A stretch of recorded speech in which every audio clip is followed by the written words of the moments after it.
The views and opinions of this broadcast do not reflect the views and opinions of Armed Media, New Productions and its affiliates. Enjoy the show.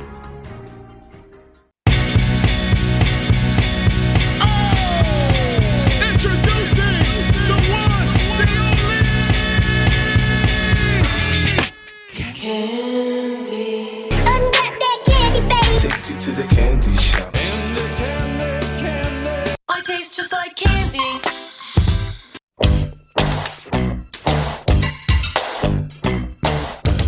What's up, everybody? Welcome to Ask for Candy, where we talk about healing, self-care, love, relationships, sex, and what it takes to be amazing on the daily. So I switched the order a little bit so it sounded more exciting. Sex and what it takes to be amazing on the daily. Who I am Candace Harper, lovecoach.com. And my purpose with this podcast is to create healthy romantic relationships all around the world through self-love, soul connections, and sweetness.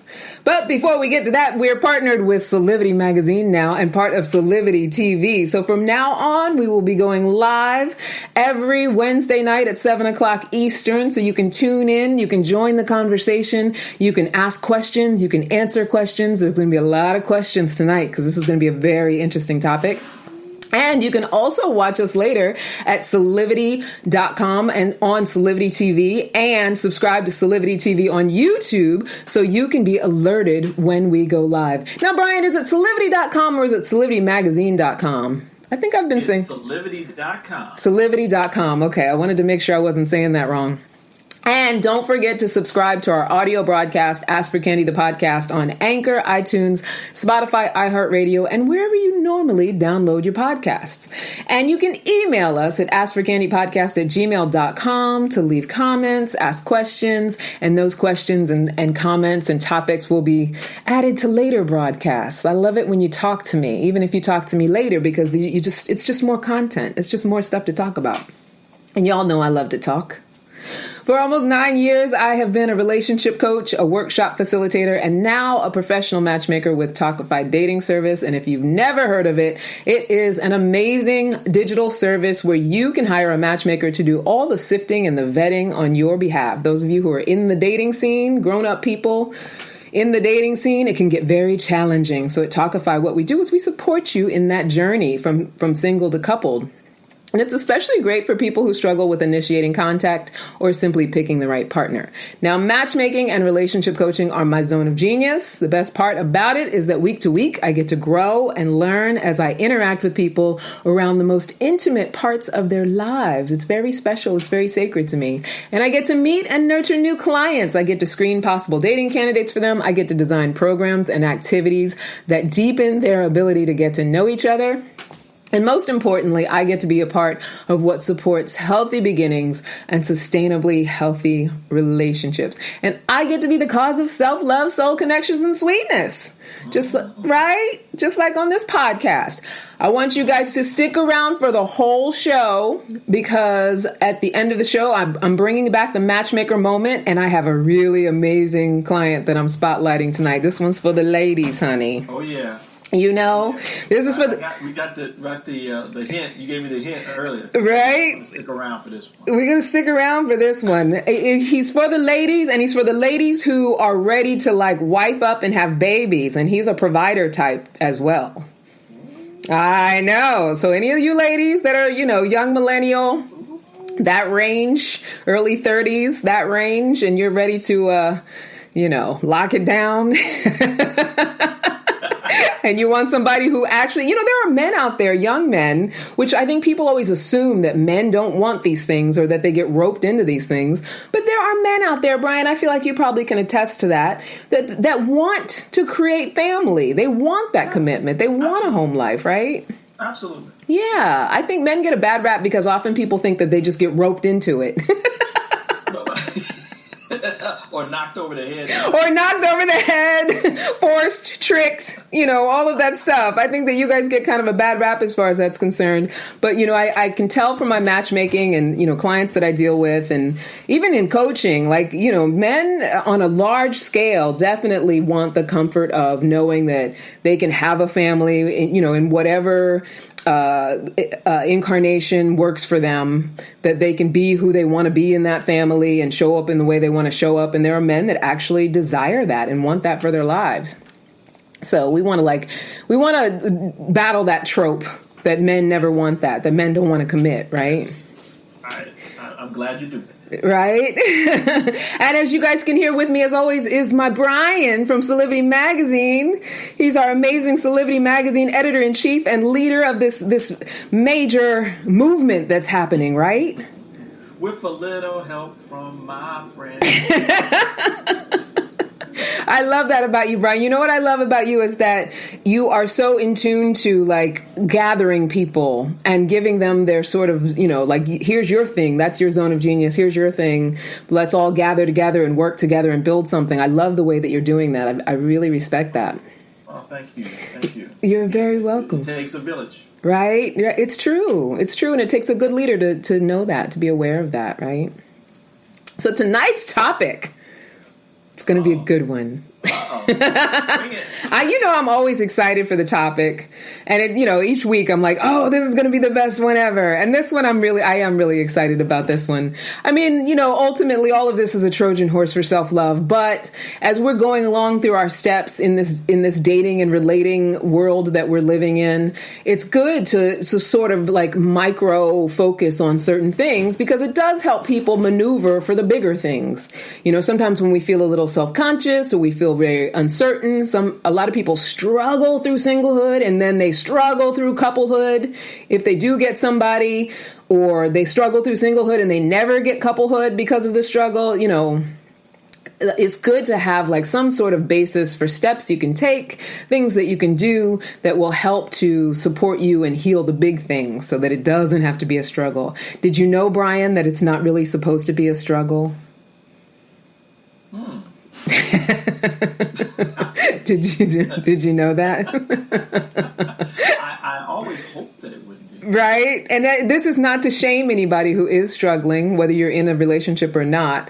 But I had it myself. I was raised to believe that love is a struggle, and not purposely. It's not like anybody said to me, you have to believe this. But when you think about, growing up, what's modeled for you, right? And then what you see in your family, like different couples, then what you see in, your friends' families. And there was a lot of divorcing, I think, when we were young. Our generation was young. I feel like that's when divorcing started to get big. Yeah, I agree. Right? And then you think about music, which I'm a music lover. I'm, there's so many artists I love, but what are people always singing about? The pain of love. Right? And how things went wrong, and how this was, this person cheated on me, and this person did this to me, and that, this is that, and love is hard, and all of that stuff, which just reinforces that love is supposed to be some kind of struggle. So I think the thing is that we've sort of bought into that.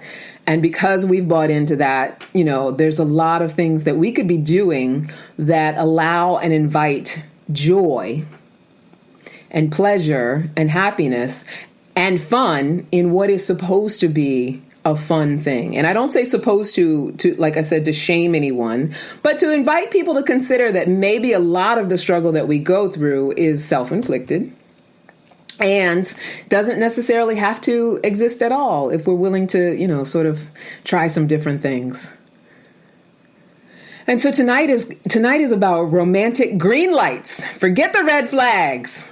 All right. Right? We have been taught to look for those red flags. If you see those red flags, run, run, run, run, run. And, a lot of what I do with the coaching and the matchmaking is addressing the fears of people who are trying to navigate this dating game, right? And as we get older in this dating game and in this world we live in, and as politics and social culture become more and more brutal, and as we're dealing with a pandemic now, it's no wonder that so many of us, particularly those of us who are single, are white knuckling it through our love lives and trying so hard to be certain and in control of everything we can. Like I said earlier, we have been conditioned to believe it's supposed to be a struggle.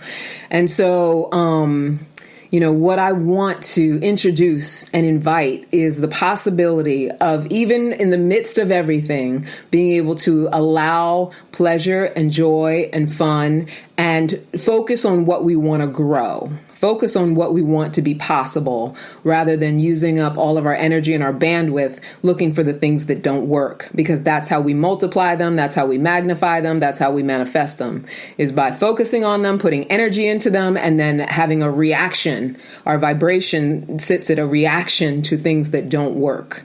Right? So then we just create more of the same. I notice this thing in you that I don't like, and I can't stop looking at it. It annoys me, and I get crabbier and bitchier. The more I look at it, the more I pay attention to it, the more I complain about it, and it gets bigger and bigger and bigger and more annoying. And, that's just one example, but that's how we perpetuate this idea of a negative love experience, negative love life.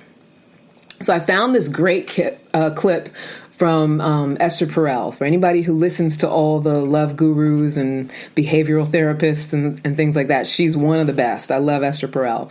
And she's talking about the idea of certainty when it comes to picking the right partner. For those of us who are in the dating game, looking to cause some coupleage in our lives, looking to match up with somebody, she's talking about, how do you be certain? And so this is a really interesting clip, and that it's going to be the inspiration for what we're teaching tonight. You have the clip ready, Brian? You ready to go? Yes, I can roll it right now. Awesome, honey. Let's do it. Hi, I'm Esther Perel, and here is a question from Joy in California. How can I be certain I'm making the right choice when I start dating someone I meet online? Joy, why would you want to be certain? There is no certainty in the beginning. There is curiosity. There is the unknown. There is the mystery of meeting someone new.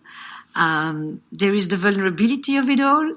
There is plenty of uncertainty. There is no way to be certain. And I think that part of this question, which I receive all the time, is that because you have such choice available to you at this point, you also kind of are continuously plagued with this. Is this the right person? How do I overcome the self-doubt of knowing that out of this sea of people, this human supermarket, I've actually found the right person? You don't know.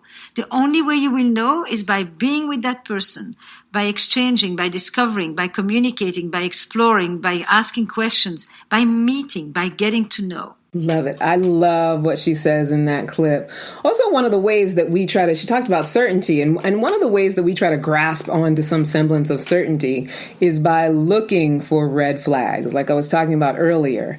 Like, we think that, with our dating experience, whatever it's been, that we've now learned our lessons. So now we know that we're going to be looking for these red flags. We're going to be looking for these indicators of whether a person is certainly the person that's right for us, or whether they're going to be the one who, we get to stay with, or the one that we choose, or whatever. And we're basing it on our perceptions of them. Like, we meet them, and then we're looking for, like, where are all the problems? What are all the things that aren't right about them? And I was thinking, just like white sugar and political polarization, the hunt for red flags in dating has become so overused and unhealthy. It's no wonder that so many of us are miserable with our love lives, whether we're in or out of a relationship. And here's my 3 reasons I came up with for why I believe that red flags are a myth and they don't really help us. The first one is they are a figment of our perception, and you have to fill in the truth in quotes, I put it, with your imagination based on the shitty things from your past. So that makes the hunt for the red flag futile, right? Like, a lot of people will say, when I'm on a date with someone, I look to make sure that they're nice to the waiter. I look to make sure that they're, saying nice things about their mother. I look to make sure. And let me just stop and say, I'm somebody who has done shows about red flags. So I get the conversation.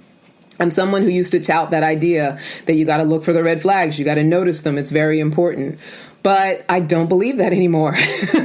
Because what I've learned as a coach and a matchmaker and in my own transformation is that hunt for the red flags is just me letting the past inform the future. It's just me saying, well, I dated this person at one point and they, always wore blue, and we ended up breaking up. So now I don't like guys who wear blue. Or he was a Leo.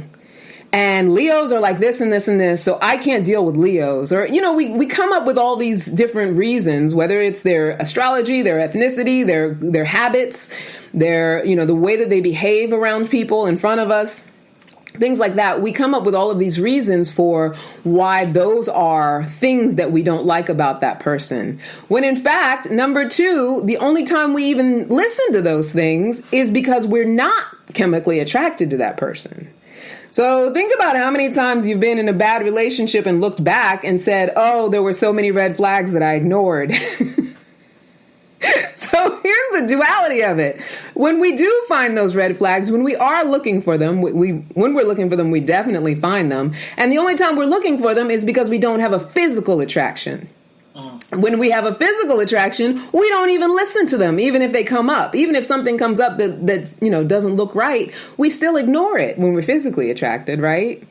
So yet another reason why the red flag is a useless. It's just a useless concept. And then number three, what I mentioned earlier about, what we focus on grows. So the more we magnify what's wrong with a person in our mind, the more we will perceive ourselves as being right. Right. So there was a friend like years ago, I remember she posted on social media about the fact that the guy she went on a date with, I can't remember whether it was that he had he didn't like dressing or he liked a lot of dressing on his salad. And she really made that a big deal as if it was a problem. Meanwhile, it's clearly you just didn't like him. And you're trying to find a reason to sound right about why you didn't like him. And so you then have to wrong him. Which, who cares whether someone likes dressing on their salad or not, right? But if we think about all the different reasons that we've ever given to say, oh, this person's not good enough, or, this is why I didn't like this person, and, oh, girl, he showed up with those shoes on, he looked crazy, or, he was corny, or whatever. We come up with all these reasons to sort of criticize and insult that person. When in fact, what it is that we just didn't feel the liking. There's no need to even put the energy into making them wrong because you're trying to grow the red flag. Oh, that was a problem. He wasn't nice to the waiter that time. Now, here's the thing. People mention that one a lot because they talk about compassion. And I do think compassion is something that's important to look for in a person. But if what you're looking for is the negative behavior rather than looking for the positive behavior, you're only going to find the negative behavior because people aren't 100% perfect when it comes to that sort of thing. There are people that are more compassionate than others, and there are people who don't know how to behave around, other human beings who are in service to them or things like that. I'm not saying that that's not the case. What I'm saying is that when you're dating, if what you're looking for is those things that can go wrong, you will find them. If what you're looking for is the things that can go right, you will find them. And it's as simple as that. What do you think, Brian? I think you are spot on a lot of this. I mean, yeah. Wow. As you were going through those first three, I was kind of like, wow, yeah. I mean, again, all of it's connected to what we focus on expands, and that we're actually giving ourselves the distraction. Yeah. Right? We're not really digging in deep in terms of who are we, and then from that place, what do we really want? Yeah. Absolutely. And I think the hard part about that, and the reason that it's not, this is not to shame anybody for it, because we all are in a situation right now where it feels like we have to be fighting to survive, right? So everything's a fight. Everything is being in survival mode, looking for what's wrong for me, looking for what's going wrong, making sure that I'm checking all the warning signs. Everything you see in the media, it's look out for this thing, watch out for that. This thing is going to be happening, so do something about that. And I think that bleeds into every area of our lives, and that red flag paradigm is look for what's wrong, find it, so that you can make things certain for yourself. And it's an impossibility because, what we focus on grows, what we resist persists, that thing where we keep fighting. And if you don't believe me, if you need proof that fighting causes more fighting and just, brings more of what we don't want, just look at the state of the world. Right? Everybody's in the fight against something.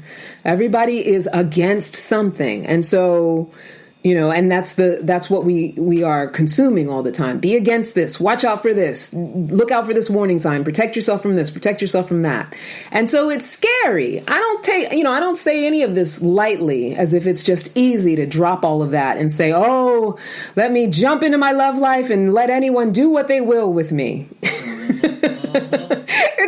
It's not an easy thing. However, it is the road to being able to actually experience things in a positive way. If we want to end that story that everything is a struggle and that even our lives today are a struggle, we have to be willing to look for the things that we can be grateful for, the things that we can appreciate, the things that we can be positive about. So I say, what if we actually made a choice to put all of our energy and bandwidth into recognizing the good in the people that we date? Not looking for whether they're wearing the right shoes or how they treat the waiter or, where they judging them for where they take you, or, for men, immediately thinking a woman's crazy and looking for, certain behaviors that indicate that she's going to be crazy, whatever it is that either gender or, non-binary, whatever it is that you're looking for that's making that other person wrong. What if we give that a break and put it aside and start looking for the things that are workable, looking for what I'm calling the romantic green lights, the thing that says go, meaning you don't have to just give it all up and jump all in if it doesn't feel comfortable. But what about considering that there are things that you can see about a person that will actually invite you to just get to know them better, to just go ahead and explore it, to not immediately cut them off. And in the midst of that, what if we began to make the distinction between love and attachment, right? Accepting a person rather than needing for them to be what we need them to be, right? Yeah. Because that's where a lot of... Good night, girl. What, am I? Oh, good. Yeah, go for it. Because that's what a lot of that is about. It's like, we have this framework in our minds that this is the way this person's going to need to be in order for them to be right for me. So I've already set that up. And I'm going to be looking for all the things that are anti that are against this list of needs. And we talked about that last week. So this is sort of a continuation of the last couple of weeks with the love chrysalis. But, I'm going to need them to meet my list, and I'm going to be looking for all the ways that they don't. And of course, I'm going to find them, and I'm going to be attached to them being able to be what I need them to be from the beginning. So, with all of those layers, it almost makes it impossible for people to actually connect and grow and, develop a good relationship. And people actually do it. They do end up getting together through it. But to have a real sustainable connection, there has to be a level of, I'm willing to look for the good in you. I'm willing to be an acceptance and allowance. I'm willing to be, loving about the things that I can appreciate about you first. Doesn't mean you have to like every single thing about that person, right? But I'm willing to let go that you need to be something in order for me to see God in you or see love in you or see you as something worthy or special, right? So, like I said, what if instead of the red flags, we look for the green lights? What if the go in our green lights means that we move forward with getting to know this person moment by moment? So Abraham Hicks talks about, the best kind of marriage vows would be, I like you pretty good. Let's see how it goes. And I love that. that they say that because it really has to do with, we only have this moment that we're in.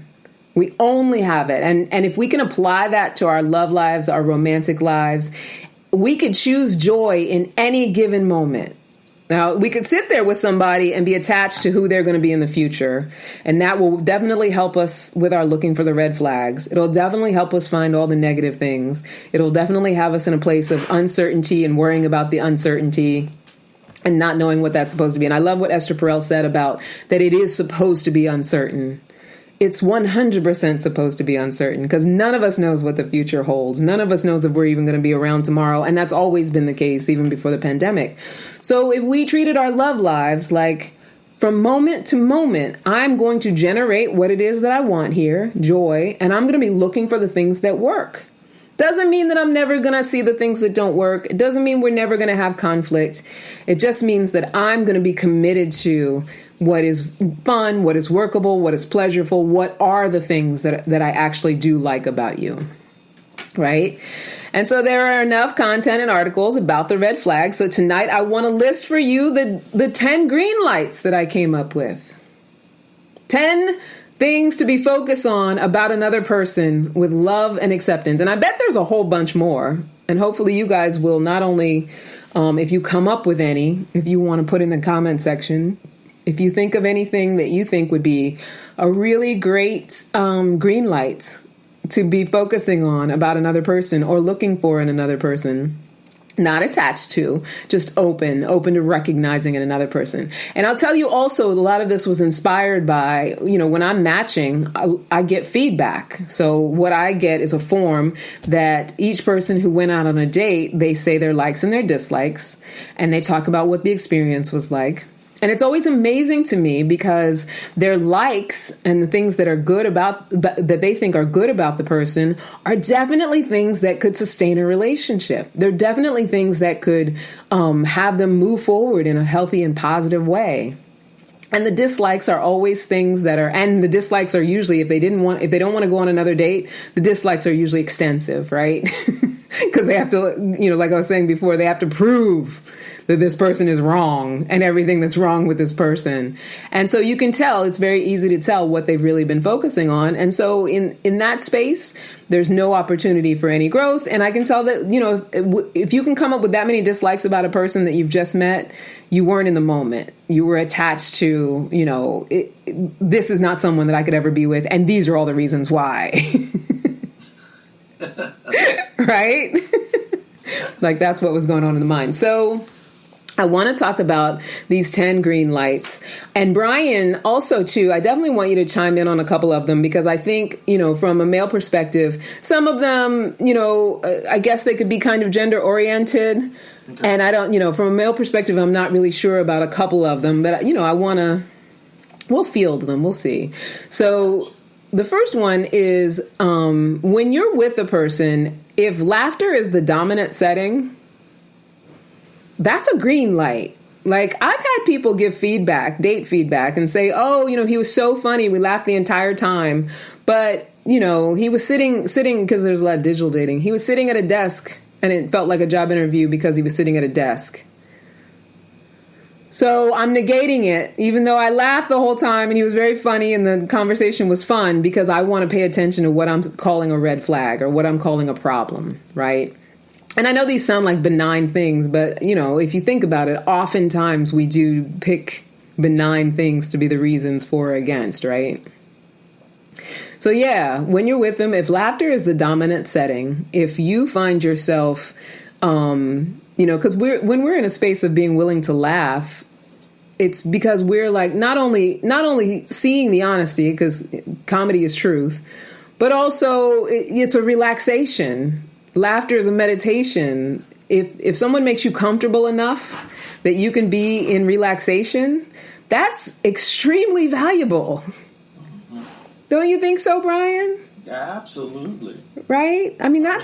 Go ahead. Yes, hard times come to everybody. Laughter will get you through. It will. And to have somebody... It's healing. No, so it's healing. And to have somebody come into your life and to be able to inspire that in you, that's gold. That's worth knowing that person. It doesn't necessarily mean you have to be with them forever, but it's worth exploring, right? Mm. Yeah, I see Javier commenting. He's like, laughter is everything. I agree, Javier. Somebody comes in your life and they're causing your laughter. That's like... Yeah, I can't even describe how valuable that is. And I don't think that's just a personal thing because, people do understand and value that, but then they forget it as soon as it comes to actually moving forward with their love lives because they want to focus on the red flags. They want to look at all the things that aren't working. Right? But he didn't have the right shoes on. Or, I don't know, her skirt was too short or whatever. Like they want to focus on the red flags. So then number 2. And this one especially, Brian, I want to ask you about because I really believe this. When it comes to good men when they're dating, if they really like a woman, a lot of times initially they'll be a little awkward or nervous around you. Yeah, and I didn't always. I'll be real with you. When I was in a 13-year relationship, and when we went on our first date, He was so nervous that he couldn't. I remember we went and got we were young. We went and got sub sandwiches, these huge like meatball sub sandwiches. And he could barely eat a bite. And he's a big guy, right? He could barely eat a bite of it because he felt really nervous. And I think I was around 19 when we met. And so then I somehow had the wherewithal to think that was cute. But then somewhere in like my middle adulthood in dating, I don't know what happened. I lost my senses when it came to understanding and empathizing in that way. And when someone was nervous around me, I took that as weakness, as if, there was this expectation, oh, you're a grown man, you're supposed to be on your game and cool all the time and all of that stuff. And in dating guys like that, because I thought that was the thing to be looking for, not the awkwardness or the nervousness, I ended up dating guys who weren't necessarily good for me. Because, yeah, they were cool and confident because their intentions weren't emotionally attached to their intentions. Yeah. You know what I mean? Yeah, that is so true. Yeah. And I think, I think that goes across both male and female. Yeah. Because there's a little excitement, like, about this specific kind of person. Yeah. And when you're with them, it's you can tell it's different. Not like, where you're really like, wow, I really like this person. Yeah. I want to make sure that they like me. They like me. Yeah. Yeah. To be a little something special. Do you think that men find it charming when women are a little nervous around them? I do. You do? I do. Yeah. I think that maybe I think for a lot of men that can be a little bit of an ego stroke. Yeah. Like, she likes me. She's a little nervous. Yeah. She's trying to put forth that good foot forward. Mm-hmm. And I think what men have to do in that situation is be kind. Yeah. Be kind and just, and recognize it. Totally. Totally. And I think that that's true of all of us. Like when you go out on a date with someone and they've got that awkwardness, it's because they have some level of emotions invested in liking you and wanting it to work, or they've seen something in you that they like. Right. And it's natural for us to be like, oh, okay, now I want you to like me too. It's that attachment, and it's, that attachment, I always recommend that people pay attention to that being what it is and not behave out of that attachment. But we are human beings, so it's natural for us to feel that attachment, right? And so to be forgiving that someone is a little bit nervous or a little bit awkward, not only forgiving, but also recognize it as a green light. Like, okay, this person sees something in me that makes me special enough that it throws them off kilter. So let me explore and see what it would mean to get to know this person. Yeah. Right? And see what it is they see in me that makes them nervous. It's fun. That's where the fun stuff comes in. So number 3, do you naturally listen actively to this person or appreciate that this person listens actively to you? So that's a green light. So if you're with someone and you find yourself naturally really wanting to hear what they have to say, that's a green light. Don't worry about anything else. Like just be in that. And let it be that, and value that as well, because that means that whatever it is, it's lighting something up in you. And a lot of times I think people will engage and they might respect someone, but then because there's other things, and like we were talking about last week, because there's maybe not enough sexual attraction or whatever, they'll negate that person, or there's some other red flag that they've seen, they'll negate that person. But things like wanting to listen to what a person has to say, and also recognizing that they listen actively to you, if they do, and valuing that as well, those are green lights. Those are great reasons to go forward with somebody. Right? Yeah. And I feel like people notice it. I get these feedback forms and I have a lot of women especially, but they'll notice that person listened actively, but then have some other reason why that person wasn't good enough. I'm like, you got to be kidding me. Women all the time talk about that people weren't listening. The man was not listening. And here you were sitting across from him. He was listening. And you're saying, oh, but, he didn't have the right money mindset or whatever. Which I'm not saying that's not valuable. But if that's what you're focusing on, that's what's going to magnify, right? Mm-hmm. Yeah. It's crazy stuff. Number 4, even though you may get excited or feel a little awkward with this person, do you have a sense of inner peace? So we were talking about in number 2, where when we're emotionally invested or we feel attracted to someone, sometimes it does make us a little nervous. But the underlying structure of time spent with that person, if it's somebody who you feel peaceful around in the sense that they don't vex your spirit, and you feel like you can be you, and you can be in that moment, that is gold in another person. Right? Especially these days when everybody's going around vexing everybody's spirit. Exactly. Right? Everybody's getting on everybody's nerves, and we're supposed to be social distancing and all of that stuff, all those layers. If you're spending time with someone and you feel a sense of peace about who you are and you can sit in who you are, that's huge. That's a green light. That's that person is worthy to know. That is the green light. Right? And if you want to, you got the green light. Exactly. Right? Give me the green light. I love that song. Have you ever heard the reggae version of that song? That's a good one, too. Yeah. I put it on. I might find it for this show tonight. Right? All right, number 5. Do you find resonation with what they talk about? So if you're sitting and talking to someone and what they talk about with you, you resonate with it. You get it. You can see it. You understand it. It sparks something in you. That's a green light. Focus on that. Grow it. Appreciate it. Communicate to them that what they're saying resonates with you. Let them know it, because we don't let each other know that enough, I don't think. I think in personal growth circles, we do that a lot because that's part of the whole thing. But, most of the people that I match for dates, they're not necessarily in the personal growth conversation. And a lot of people who are out there are not necessarily in a personal growth conversation. They're open to growing, but, I'm talking about a very specific kind of lingo that we tend to develop when we're steeped in personal growth. But when someone's talking to you and the things that they say to you ignite interest and inspiration and memory and all of that stuff, valuable stuff. It's priceless. It's priceless in another person. Don't negate it. That's a green light. That's a good reason to get to know somebody further. And when I talk about getting to know somebody further and taking the green light, I mean building those moments by moments. So it might end up that your relationship just become a friendship. It might end up that your relationship is just for that moment, right? And it might end up that it's a lifelong love.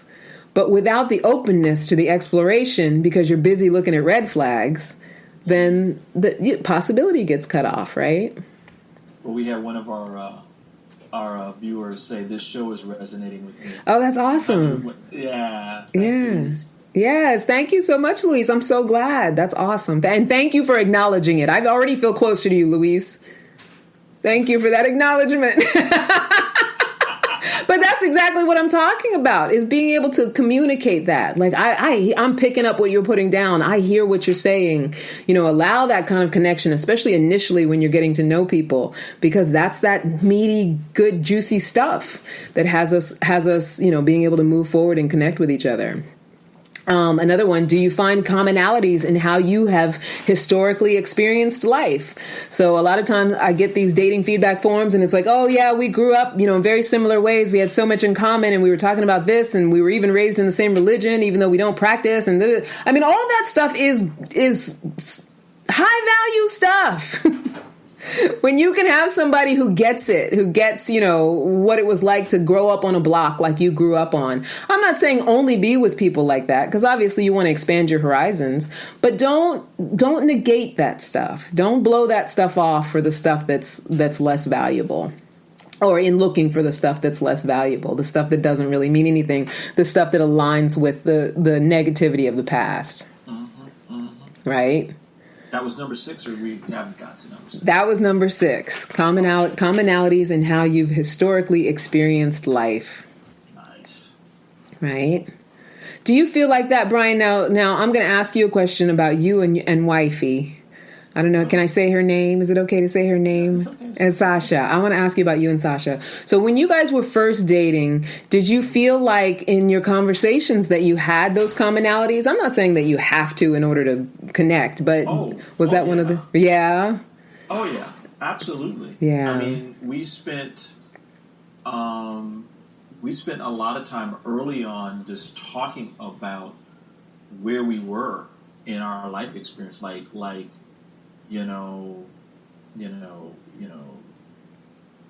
where are you on your journey in terms of like work and professional and just life, and what about like your backgrounds and stuff, like growing up? And part in backgrounds too. Yeah.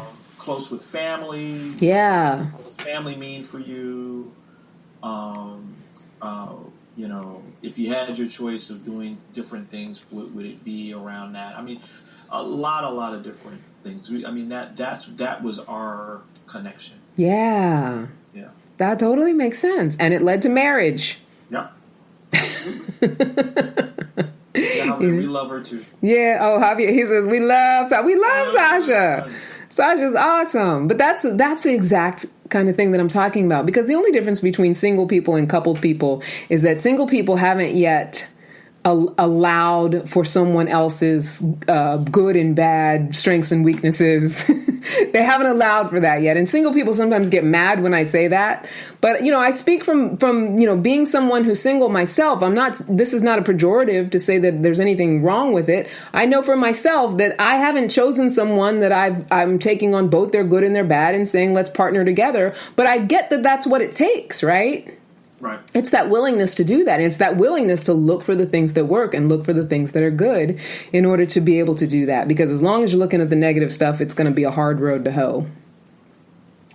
Number 7 is, do they speak peacefully about their parents or their family, their upbringing? Now, the reason I put it this way, do they speak peacefully? Because everybody didn't have a great childhood, right? Everybody didn't have great parents. A lot of people had a lot of dysfunction. Some people had parents who abandoned them, suffered a lot of trauma growing up, things like that. It's not this expectation that everybody's supposed to have come from a Norman Rockwell painting. But one thing that is a green light for getting to know somebody is that they have gotten enough growth and self-awareness in their lives that no matter what their parents were like, they are at peace with who they are. Right? And that's huge. One more time. Yeah. That they've gotten enough growth, enough self-awareness, enough self-acceptance that no matter what their parents were like, that they I don't remember how I said it, but that they have accepted themselves and they are at peace with who they are. Right? That's important. It's very important. Very important. Yeah. I mean, for me, it's been a huge journey of my own life. Like my book is I'm Not Mad, But She's Still Crazy. And it talks about the trajectory of understanding how I had to make peace with my relationship with my mother. And I look back on it now and I'm like, was I crazy? Like, my mother made me into this great person. Right. And I can't, I look back in my 20s and 30s and I can't even understand where all that resentment came from anymore because I transformed it. But when I was in it, I couldn't, I was just like mad about it. And if anybody asked me about it, I had no peace around it. Right. And don't ask me about it if we're on a date. I'm going to get like, we're going to end up fighting on a first date. I'm going to have some stuff to say that you're going to think I'm crazy. Right. And I actually dated a guy, like, I want to say a couple years ago. And the reason that I didn't, I decided, and here I am talking about don't look for the red flags. I'm definitely, even then, even though I wasn't present to this then, I was looking for all the things that worked. And one of the things that I did with him is I knew that I was somebody who was a perfectionist. I knew that I was somebody who was highly critical of other people. So I made the decision when I started dating him that each day I would write down something that I liked about him. right? So I could switch focus, right? And I think this is a good practice to take on for anybody, anywhere. You go on a first date with somebody, and if it feels like it's going to go forward, or you start to go forward with that person, each day, just write down something that you like about that person, something good about, just to get into the practice of it, right? So I started that with him, and every day I would write down something that I liked about him, write down something that I liked about him. And what ended up happening as the relationship started to evolve, I realized that he really didn't have any peace around his relationship with his mother and his relationship with other women in his life. He had 2 daughters as well. And so even though I wasn't initially looking for those things, I was, those things came up in the natural, organic development of our relationship. And it became something where I stopped feeling peace around him. And so once I recognized that, I wasn't calling it a green light then, that had gone away, then I knew that it wasn't for us to move forward. It wasn't for us to continue our moments together, right? I'm not saying that because you're looking for the green lights that you're like, negating anything that doesn't work, or that you're going into things that, ultimately don't work for you. I'm saying that the green lights make it worth exploring. So I don't regret exploring what could have been possible for the time that we were dating, but I definitely got to learn enough to know that it wasn't going to work for me to be with somebody who had that much negative energy around their relationship with their mother. Right. So go ahead. That's the process, right? I mean, you're talking about going through these steps where if it's not meant to be, you really find some depth in learning in it. And I think that's yes. what I'm getting out of all this right now. Exactly. Right? Exactly. Yeah. And instead of trying to chess piece it and manage it and make it happen, look for those good things and explore until, the good things, either they'll dissipate or you'll find the unworkability if it is there. It'll come up on its own organically. And then moment by moment, do what you need to do in order to, love yourself, fill yourself up, and lovingly move in and out of someone's life. That's like meaningful dating. Yeah. Meaningful, not like just dating for the sake of dating. Exactly. And it's less of a struggle. I mean, people think, but then I will have been dating them and then I'll have all these feelings and then I'll have to get over my feelings. But it's not like that if you don't consider love to be attachment. Like, loving somebody means that they always say if you love something, you set it free. If I love you, I don't have to attach to you. Right? Set them free. Exactly. But that's what they mean by that. And so we're so worried about, and it's another reason why I think we focus on the red flags, is because we're so worried about, but if I get attached, then I'm going to get hurt. So let me look for all the reasons why it's not going to work. Rather than let me look for the workability. Let me go moment by moment. Let me see where this can go. Let me see how this can grow. Let me have pleasure. Let me have joy with it. Let me have fun. If I'm not having fun anymore, then I can do what I need to do. I can walk away. But not let me find all the reasons why I won't have fun and cut it off. You know what I'm saying? Right? So 8, can you acknowledge and appreciate their expressions of compassion and empathy as opposed to scoping out their bad behavior? So, with all of us, there is the good behavior and the bad behavior, if we have to qualify it. I'm not, big on the conversation of what's right and what's wrong, but, that it being that it's a moral conversation. But in as much as we're always scoping out how someone else is behaving badly, how often do we acknowledge and appreciate when they are expressing compassion, empathy, when they are doing sweet things, and not just sweet things for us? It's like, it's easy if somebody brings you flowers to be like, oh, you brought me flowers, let me give you some pussy, whatever. Like, that's easy, right? But when they're, right? But when they're expressing compassion, let's say there's someone who, is volunteering and being of service to other people, or, making sure that people who don't have food get to eat, or, giving of themselves in some way. And, if we see those things in someone else, can we acknowledge them and appreciate them, right? Those are green lights.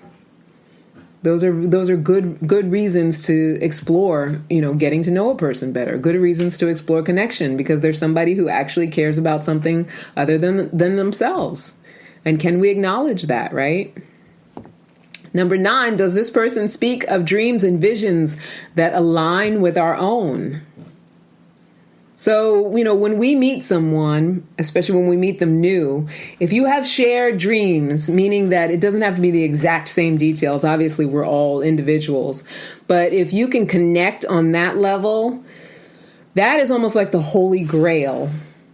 I believe that is the holy grail of relationship. And it's, I even think that if you've already coupled up with somebody, if you've already married somebody, it's worthwhile to periodically have a conversation of shared dreams and visions. Mm-hmm. Right? Mm-hmm. Yeah. And a lot of times people just negate that. Like it just, I read through these feedback forms and it'll be like, oh, I want to one day have a house in Catalina and he does too.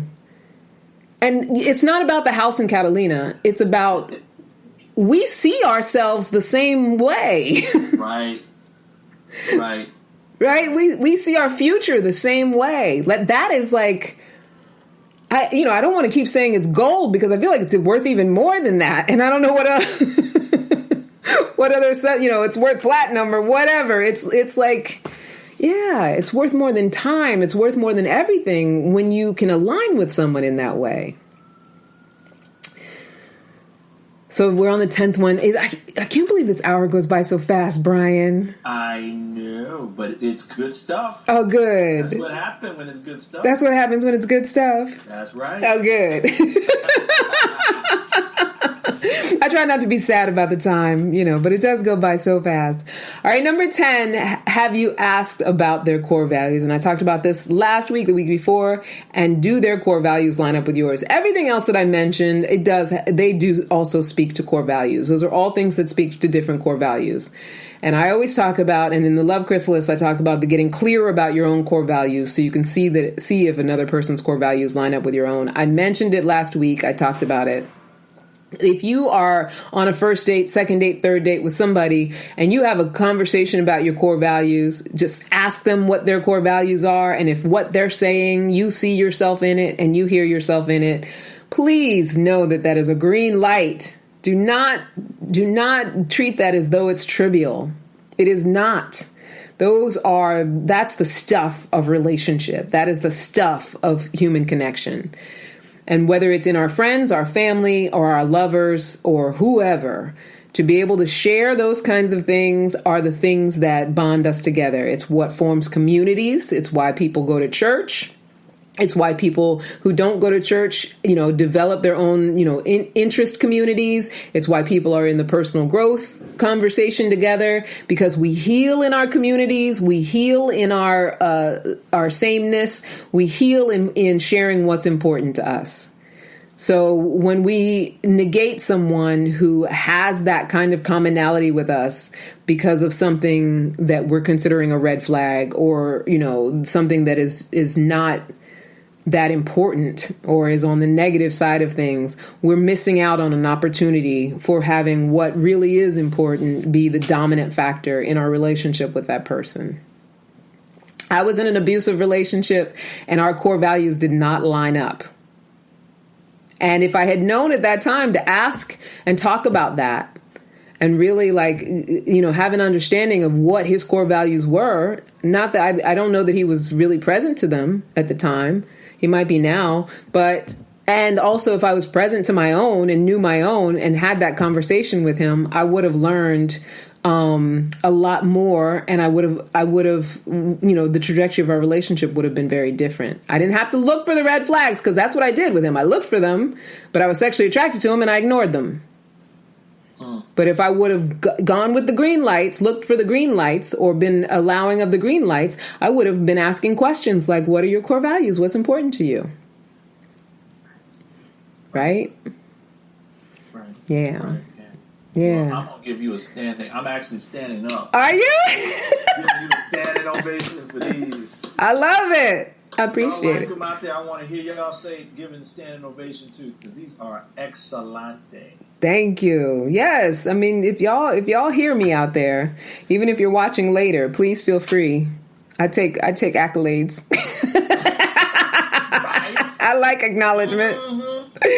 So yeah, take a little compassion or empathy. A little compassion, a little empathy, a little love.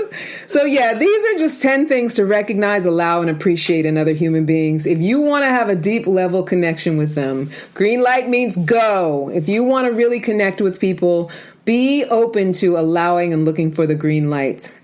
If dating is feeling miserable to you right now, you have to be willing to ask yourself, am I allowing anything that will make this fun?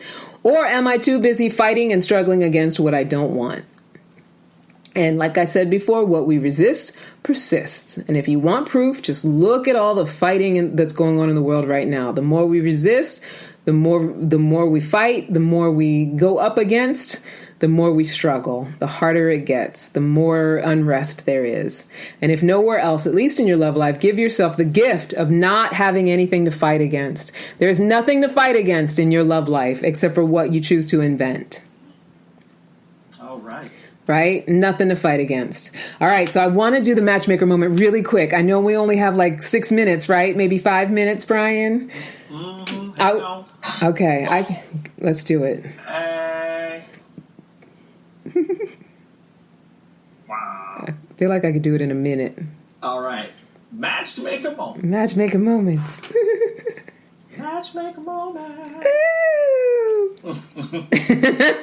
You tell me when to go, I'll go. You go for it. All right. So tonight's client profile for their matchmaker moments, I have a 6'6" physician who lives in Florida, and he is looking for a wife, honey. He likes to wine and dine and travel and have family gatherings. He's got good taste. I saw his apartment when we did his virtual interview. He's got a great career and a very, very sweet, humble spirit. His love language is physical touch and quality time. And if you are a smart, pretty single woman between the ages of 24 to 34 and are ready to become a good, solid wife, hit me up. AskForCandyPodcast@gmail.com. You gotta want to be a wife though, because he's definitely that kind of guy. He's a provider type. You know, you got to want to be a wife, and he's not misogynistic. It's not like you have to want to be a traditional wife. You can obviously have your own career and stuff like that, but he's all about family. He's very family oriented. So if family is one of your core values, then definitely hit me up.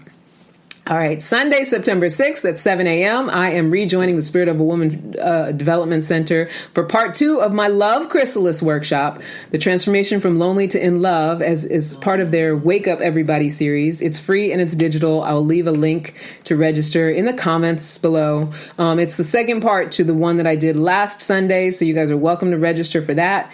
The Epic Circle, online healing circle for women everywhere, every Monday night. We come together as a community. Remember, I was talking about community. We heal in our communities, in our pairings. We'll be causing personal transformation when it comes to communication, forgiveness, self-love, mother-daughter relationships, purpose, friendship. Just all the tools we need to be as big as we were meant to be. So find us on Eventbrite or Meetup, the Epic Circle. And Brian, do you want to tell them anything about Solidity stuff coming up? I know we have Javier and D'Angelo. Yeah. We've got coming up on August the 29th on Solidity a live virtual cooking class with the $1 Million Chef himself, Walter Martino. You can actually go to our Instagram page and click the link in our bio, or you can go to our website. All the information is there. I will be posting it in the chat. It's going to be great. It's sponsored in part with Josh's Premium Meats out of Miami, as well as co-sponsored by Pitbull's Vodka, Rolling 305, where you buy it, you actually get both meat and the vodka. Oh, so wow. It's off the chain. Oh, my goodness. This is exciting. You said it's Saturday, August 29th. I might have to do this, too. So is this part of, because I know we were talking about, like, the possibility of doing series of, like, teaching workshops and things like that. Is this part of that? Or is it? Yeah. Yeah. Oh, I love that. That's exciting. You know, He's going to show how to cook a steak? Yeah, he's going to, actually, where you're going to get, and it's Wagyu beef. Oh, not cheap. yeah. It's the good stuff. Hello, Kitty. It's the good stuff. I love it. That's awesome. Mm-hmm. All right, that's fantastic. So, what do we have? Should I close out now? I don't want to close this off too soon. If you want to. Oh, I don't want to. I never want to. I could, you know me. I could go on and on and on. Why don't you give us a quick word of wisdom regarding all of what you talked about tonight? Yeah, you want me to some powerful stuff tonight, Candy. Like wrap it up, right? Mm-hmm. I mean, here's the thing, and this is the reason why I came up with the Love Chrysalis and this idea of our love lives as a source of transformation.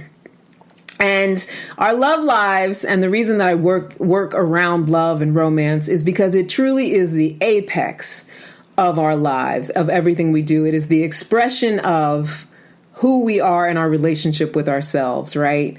And I believe strongly that how we do one thing is how we do everything, meaning that whatever commitment level we give to whatever we're choosing for ourselves, we do it the same way everywhere. And one example I always give is if I'm somebody who is a workaholic and I ignore my love life, it seems like I'm doing two different things, two different ways, but no, I'm giving as much verve and vigor to being a workaholic as I am to ignoring my love life. And I can say that what I want is a love life, but if I'm ignoring it and I'm ignoring it with that same kind of passion that I'm giving all of my attention and my energy to my work, then I'm approaching it all in the same way. So the reason that I give all of these sort of tidbits and steps and ins and outs and things to look for and things like that is because we always want to be in our awareness of when what we say we want is out of alignment with what we have.